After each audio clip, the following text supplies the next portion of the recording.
तो दोस्तों ये ऐसा कुछ प्रोडक्ट है जो मैंने अमेज़ॉन से मंगाया है। तो चलिए दोस्तों इस प्रोडक्ट की अनबॉक्सिंग करते हैं। दोस्तों ये सैको का कीबोर्ड है दोस्तों, जो मैंने लैपटॉप के लिए मंगाया है। तो चलिए इसको अनबॉक्स कर लेते हैं पूरा। तो मैं इसको इस तरफ से अनबॉक्स करता हूँ।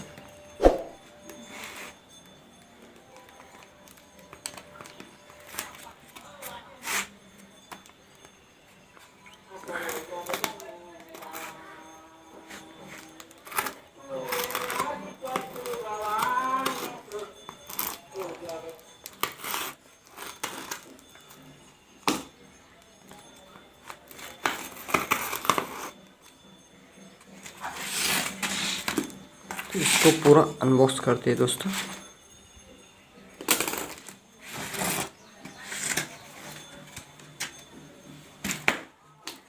तो है ऐसा कुछ प्रोडक्ट निकला है दोस्तों इस बॉक्स से, देख सकते हैं। ये हमने मंगाया है अमेज़ॉन से।